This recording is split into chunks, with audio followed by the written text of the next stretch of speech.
Assalamualaikum warahmatullahi wabarakatuh. Nama saya Indra Murtada dari jurusan Manajemen Fakultas Ekonomi dan Bisnis. Kali ini saya akan memberikan pendapat mengenai aspek keuangan, SDM, teknologi dan produksi dari hasil kunjungan saya kemarin ke salah satu usaha yang ada di dekat rumah saya. Setelah saya melakukan kunjungan kemarin, saya akan menerangkan beberapa hal terkait SDM, produksi, keuangan, serta teknologi yang ada di bisnis tersebut. Sebelum itu, saya akan menerangkan sedikit sejarah dari usaha tersebut. Di 2018, sebelum berdirinya warkop tersebut, dulunya adalah tempat parkir salah satu sekolah SMP negeri yang kebetulan saya sendiri sekolah di sana.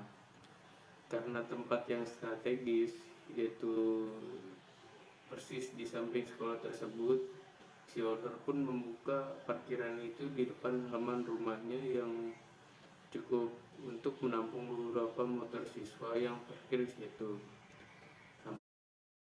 Tidak berlangsung dikarenakan mungkin dari pihak sekolah memberikan larangan untuk menaruh kendaraan di luar lingkungan sekolah. Terus pada tahun 2021 owner tersebut beralih usaha yang dari parkiran tersebut menjadi warkop yang sekarang ini. Dan salah satu teman saya yang bekerja di sana dari awal buka sampai sekarang. Setelah melakukan wawancara kemarin, saya dapat menyimpulkan beberapa poin penting yang saya dapat dari teman saya itu. Yang pertama, perekrutan. Di sana nggak ada kriteria tertentu yang harus bisa dilakukan sih. Yang penting tuh kayak disuruh tuh mau, terus kayak ada keinginan mau belajar, nggak ada males-malesan. Terus yang paling penting sopan sama orang lain ya, terutama untuk sama pembeli.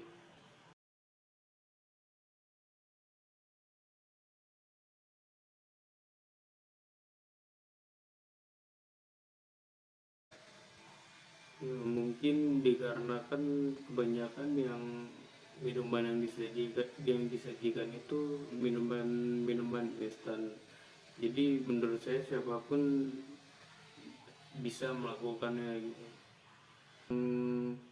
Kedua ada ketelitian. Nah,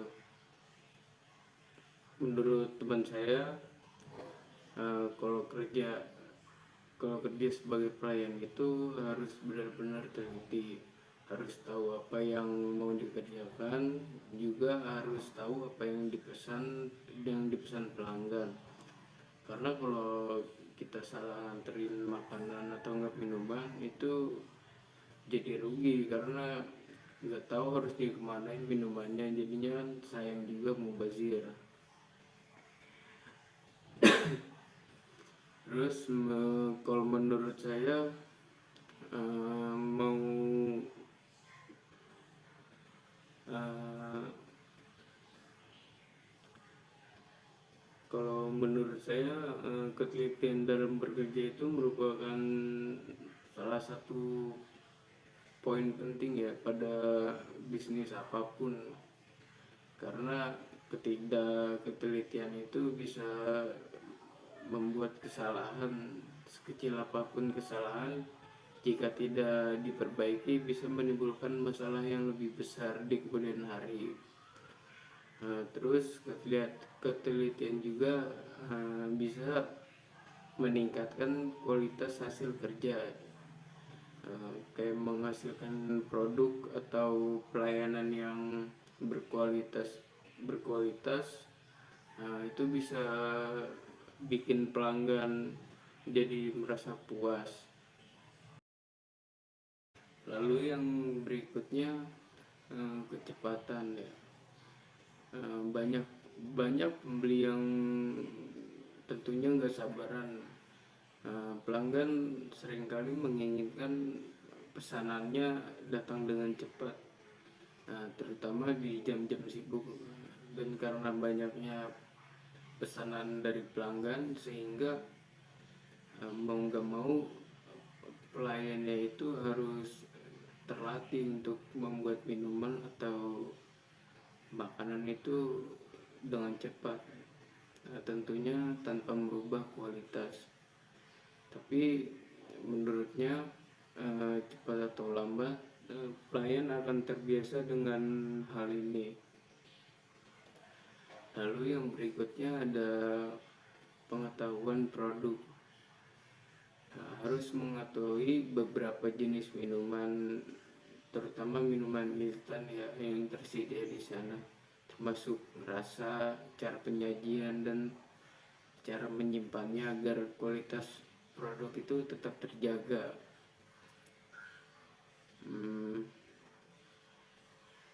Ini bisa ini akan membantu mereka untuk supaya bisa melakukan penyajian dengan cepat, sehingga pelanggan tidak banyak yang mengeluh kelamaan. Selanjutnya, keramahan.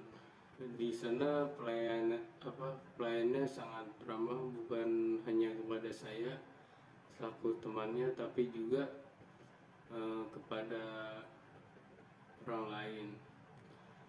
Ketika kemarin saya ke sana pun dia terlihat akrab dengan beberapa pembeli, terlihat seperti menyapa, bahkan juga ada yang kayak ngasih candaan.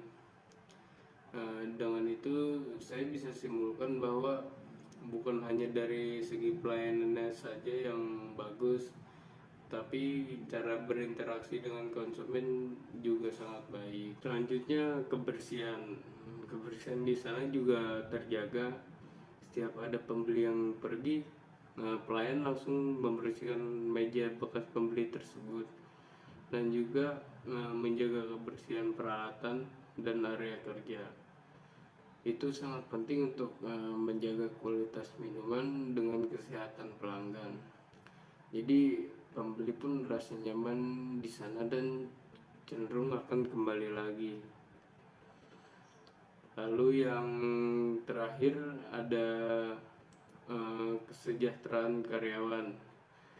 Dari segi gaji memang relatif rendah buat kerja di sana, tapi terbayar dengan lingkungan kerja yang nyaman, mulai dari pembeli yang asik, dan juga beberapa kali ia kedatangan temannya. Selain itu, makan dan minum dan rokok pun ditanggung oleh owner, jadi sudah dijatahkan buat makan dan minum. Kadang juga kalau lagi libur dia kayak diajak jalan-jalan bareng gitu. Selanjutnya dari segi teknologi yang ada di sana, salah satunya adalah QRIS. Teknologi ini sangat bermanfaat ya bagi usaha tersebut, karena memungkinkan pelanggan untuk melakukan transaksi pembayaran itu dengan mudah menggunakan aplikasi pembayaran digital kayak GoPay, OVO, Dana, atau bank tertentu. Jadi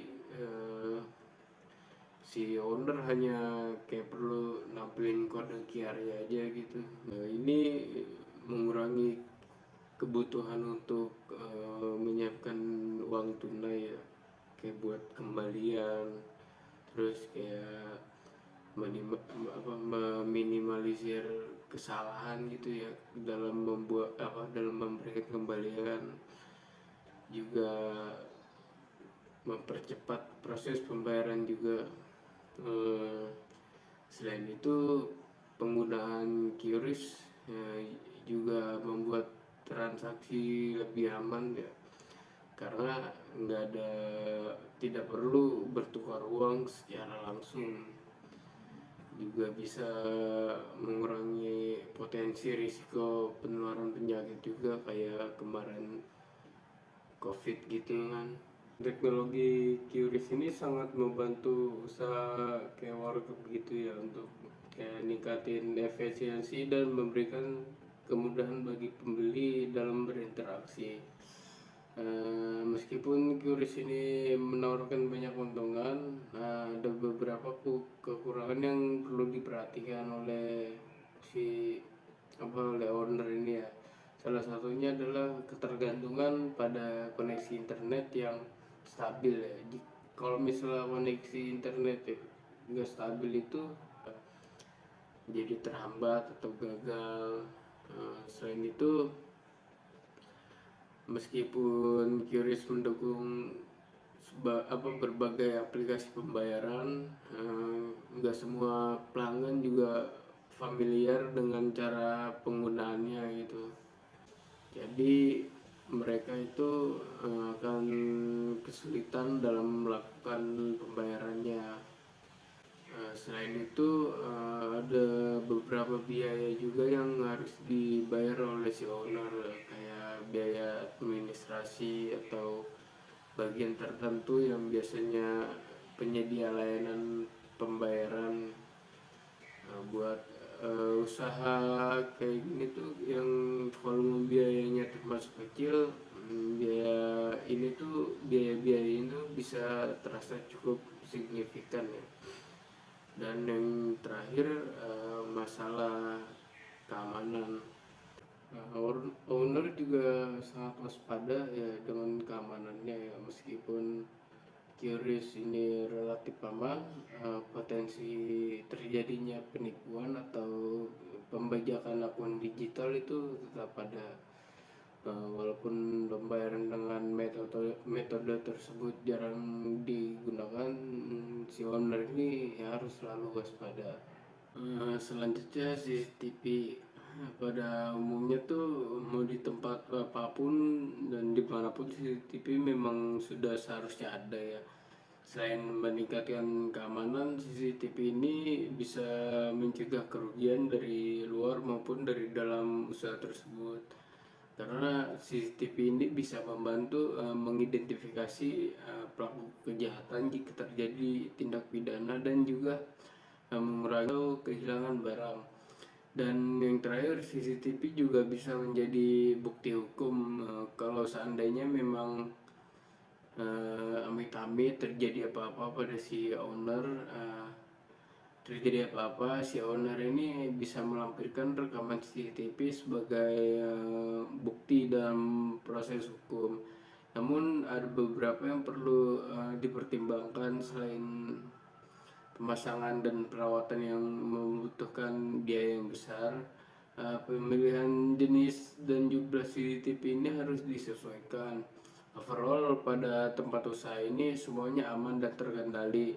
Pemasangan CCTV-nya pun sudah sesuai dengan pada tempatnya dan yang pasti tidak mengganggu privasi pembeli. Selanjutnya, penggunaan WiFi. Kayak penggunaan WiFi ini mungkin udah nggak asing lagi di usaha kayak gini.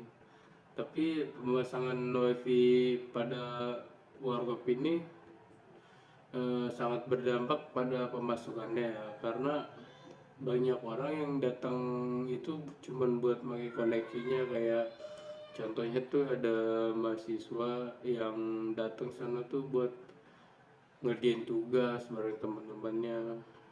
Banyak juga remaja-remaja yang datang cuman buat main game.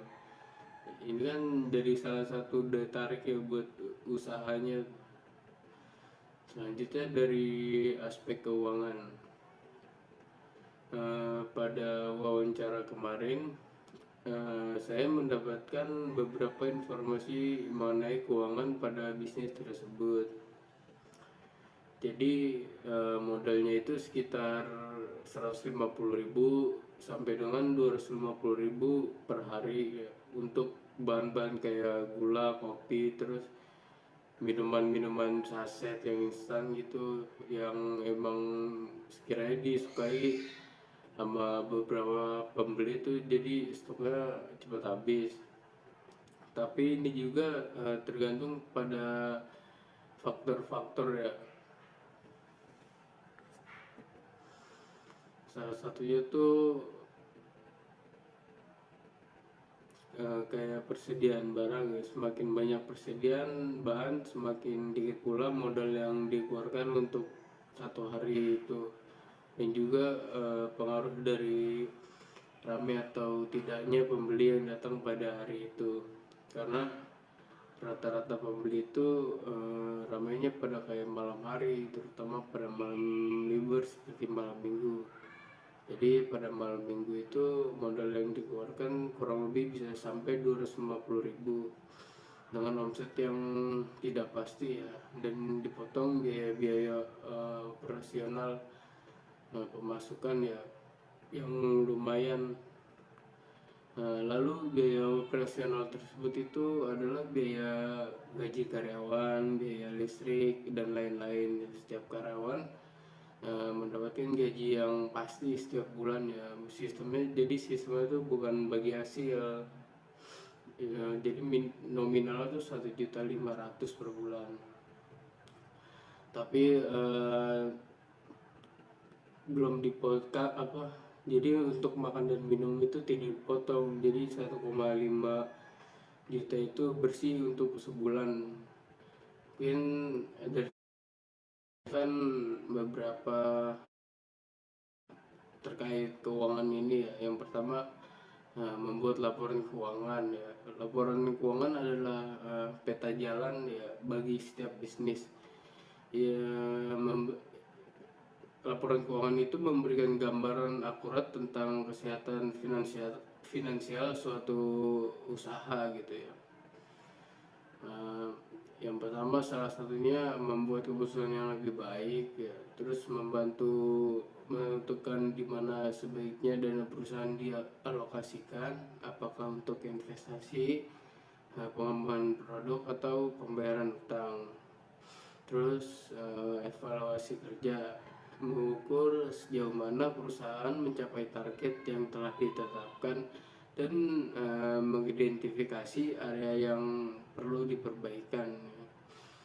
Terus selanjutnya kayak perencanaan masa depan, mungkin perusahaan itu untuk membuat proyeksi keuangan yang lebih akurat dan merencanakan strategi bisnis yang jangkanya panjang. Terus selanjutnya ada transparansi dan akuntabilitas ya. Yang pertama, kepercayaan investor. Laporan keuangan yang transparan juga membangun kepercayaan investor dan memudahkan perusahaan menarik dana. Selanjutnya ada kepatuhan regulasi, memastikan perusahaan itu mematuhi peraturan perpajakan yang berlaku. Selanjutnya ada pertanggungjawaban manajemen, memberikan gambaran yang jelas tentang kinerja manajemen kepada pemilik perusahaan atau pemegang saham. Terus selanjutnya identifikasi masalah dan deteksi awal masalah.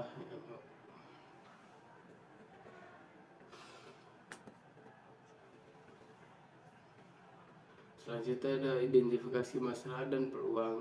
Deteksi awal masalah memungkinkan perusahaan untuk mengidentifikasi masalah keuangan sejak dini, seperti penurunan profitabilitas atau peningkatan utang.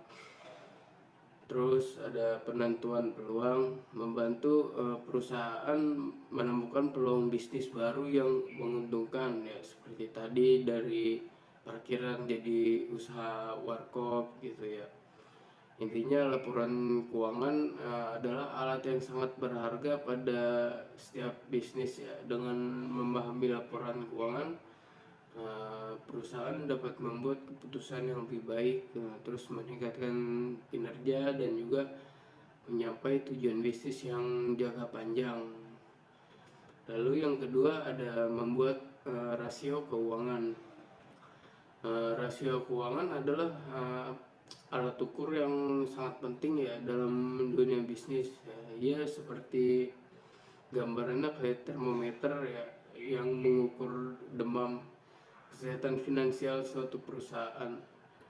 Dengan kata lain, rasio keuangan membantu kita memahami seberapa baik kinerja keuangan pada perusahaan, seberapa efisien perusahaan dalam mengelola sumber dayanya, dan seberapa sehat kondisi keuangan perusahaan secara keseluruhan.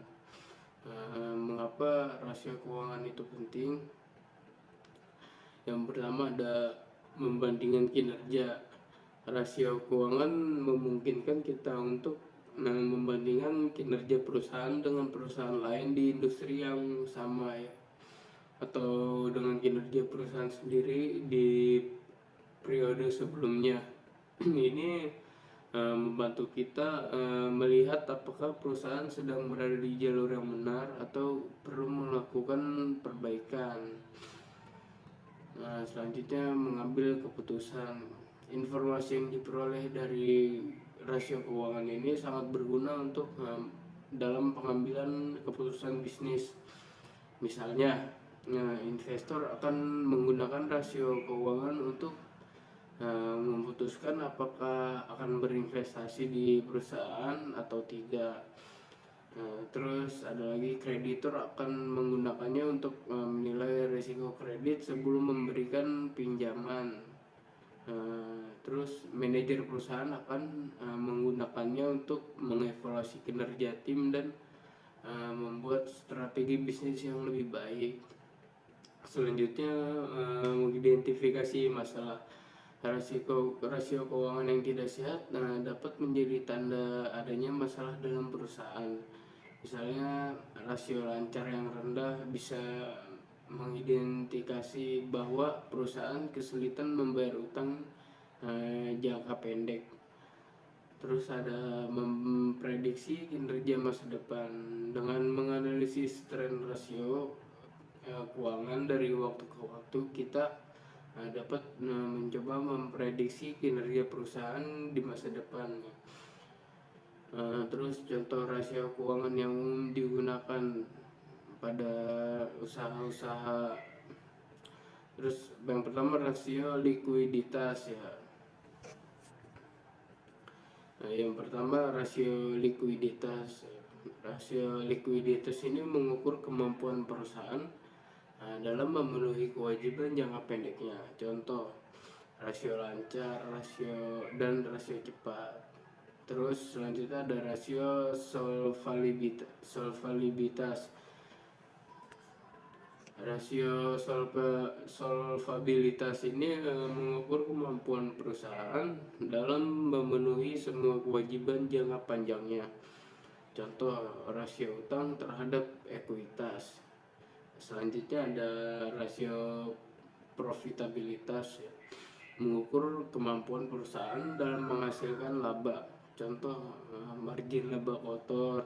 Terus return on investment atau disingkat ROI. Selanjutnya ada rasio aktivitas, mengukur efisiensi perusahaan dalam menggunakan asetnya ya. Contoh perputaran persediaan, perputaran piutang. Jadi intinya rasio keuangan adalah alat yang sangat berharga bagi semua pemangku kepentingan dalam bisnis ya, mulai dari investor, kreditur, manajer hingga pemilik bisnis. Dengan memahami dan menganalisis rasio keuangan, kita dapat membuat keputusan bisnis yang lebih baik dan memastikan keberlangsungan bisnis di masa depan. Dan yang terakhir itu membuat anggaran yang realistis ya. Anggaran yang realistis untuk bisnis itu adalah fondasi yang kuat bagi kesuksesan bisnis ya. Langkah-langkah membuat anggaran yang realistis adalah yang pertama, tentukan tujuan keuangan. Misalnya tujuan jangka pendek ya, melunasi utang dalam 6 bulan, meningkatkan penjualan sebesar 10% dalam kuartal berikutnya.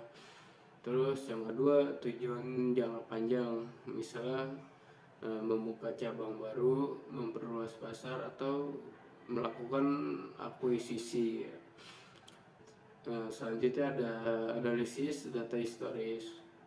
Pendapatan, yang pertama pendapatan, lihat data penjualan dari tahun sebelumnya dan buat proyeksi untuk tahun depan. Pertimbangkan faktor-faktor seperti tren pasar, musim, dan kapan aja pemasaran. Selanjutnya ada pengeluaran. Periksa semua biaya yang dikeluarkan perusahaan seperti biaya produksi, gaji karyawan, sewa, utilitas, dan biaya pemasaran. Identifikasi biaya tetap dan variabel. Selanjutnya buat proyeksi pendapatan dan pengeluaran. Yang pertama pendapatan, buat perkiraan pendapatan berdasarkan proyeksi penjualan dan harga jual. Kedua, buat daftar semua biaya yang diperkirakan akan dikeluarkan termasuk biaya yang tak terduga. Selanjutnya dari segi produksi, kalau menurut saya produksinya nggak terlalu yang gimana-gimana ya, karena kayak cuman buat minuman atau kopi instan gitu ya.